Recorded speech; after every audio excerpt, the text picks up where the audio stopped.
So the printing press has only been in operation for the past 2.5 hours.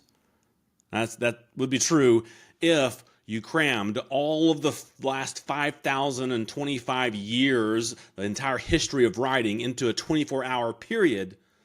Then the printing press would only have been in operation for like the last 2.5 hours of that 24-hour period.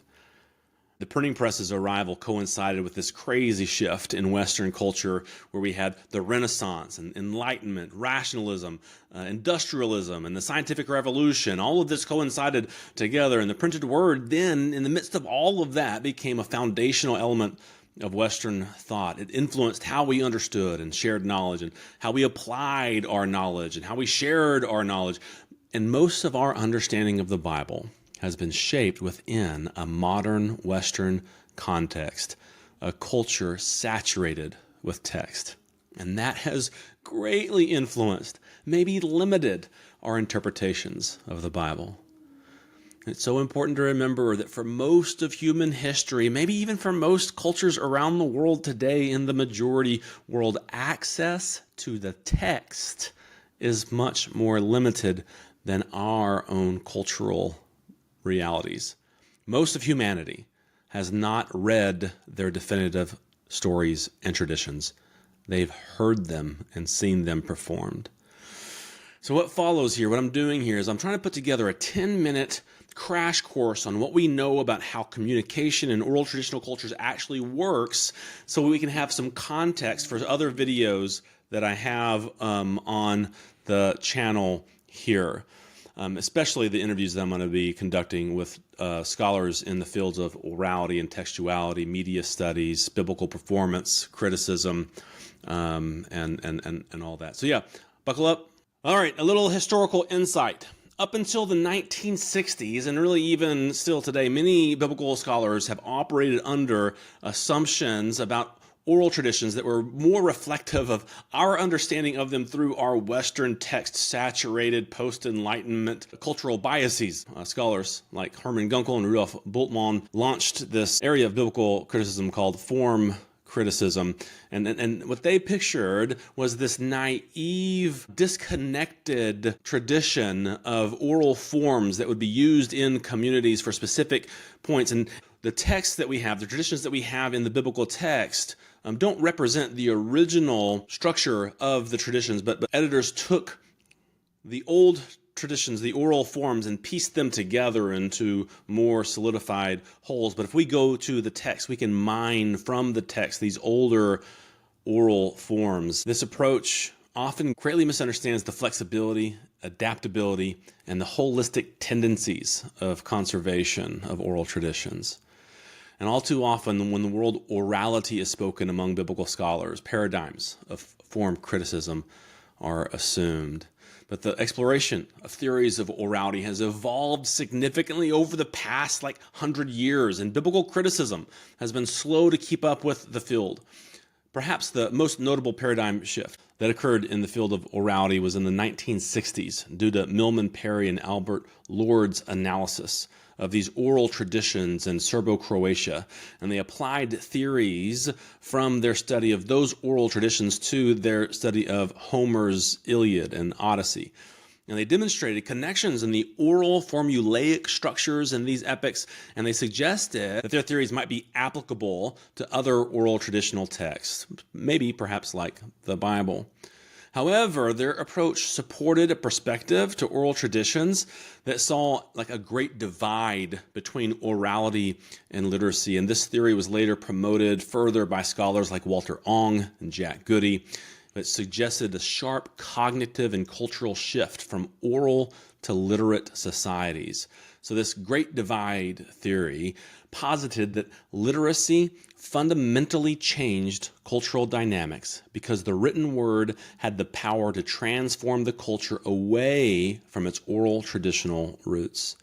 And this approach overlooked the continuity between oral and written performances and the continuity within the culture that utilized written forms of their traditions.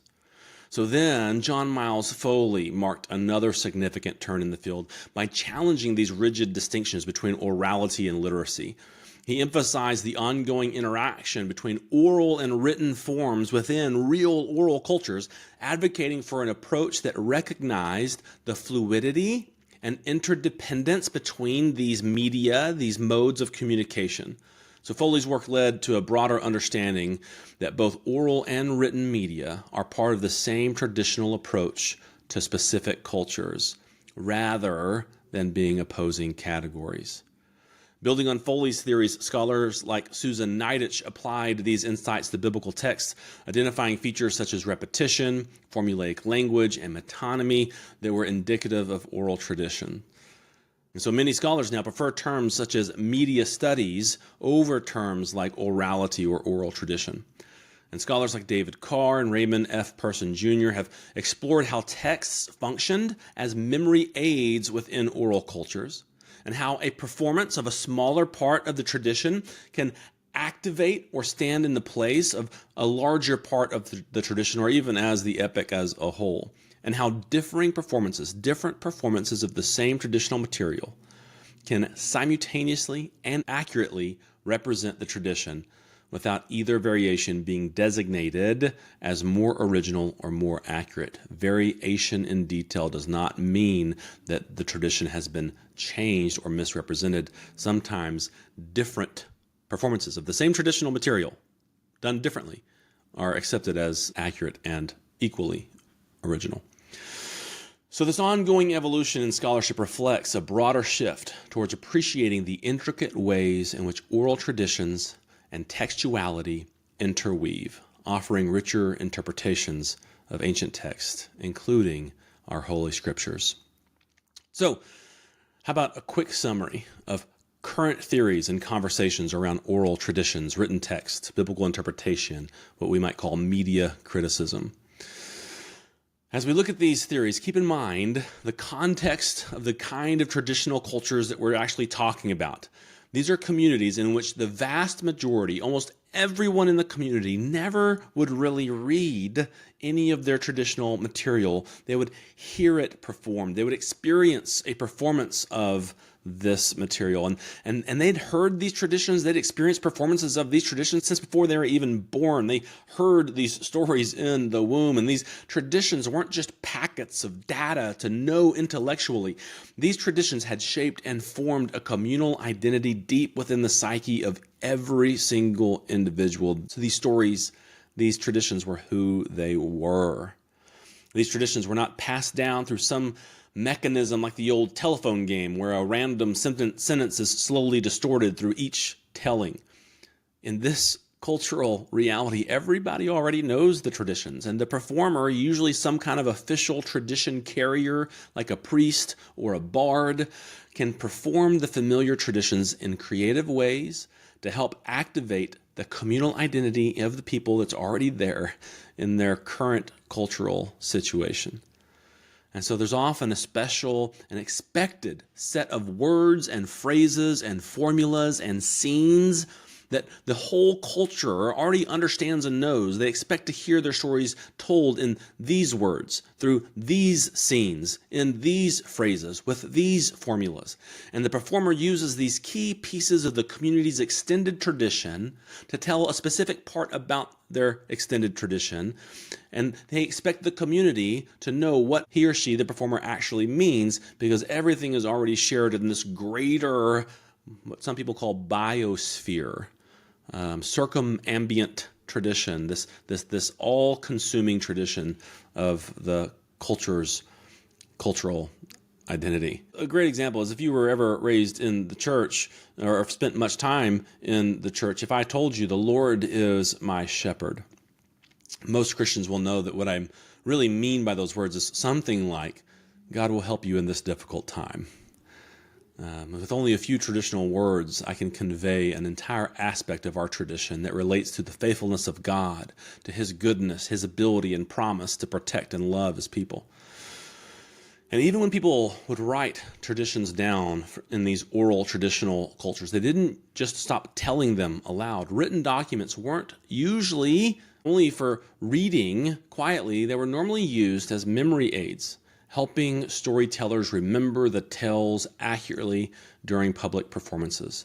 The way the stories were told, with repetition and memorable phrases and a rhythmic style, influenced how they were written down because they were written down for the purpose of being performed out loud. This means that even the written Bible has traces of its oral past. Oral traditions are flexible. Storytellers could change small details to make the story more relevant to their current audience or emphasize different lessons. A storyteller didn't need to recount an entire epic each time. Just mentioning a key phrase or even mentioning a character's name could remind listeners of the entire story.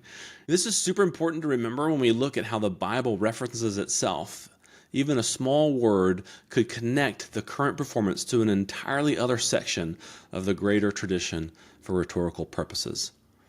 Performances weren't just entertainment. They were a way for communities to remember who they really were, what they believed in. Everyone knew these stories, and so even small reminders could activate and bring the whole tradition to mind. So scholars today are interested in how this dynamic between speaking and writing helps us understand ancient texts better. We're examining different texts not just as errors or changes in the tradition, but as clues to how these stories were told and retold differently over time. Variation in form doesn't suggest for the traditional community that a mistake has been made. Some level of fluidity was just considered normal. And this, of course, has huge implications for things like textual criticism. Realizing that the Bible came from a culture like what we're discussing here allows us to read it with fresh eyes. And maybe fresh ears. It's not just a book, but a collection of living words that have moved and inspired communities through both hearing and reading. God didn't just preserve his word to us through individual authors or collectors who wrote down specific and necessary holy words. The triune relational God of creation stored his holy word in his community. The Bible is not simply a text to be studied. It's a tradition of identity that is to be reproclaimed and reenacted in the community of faith.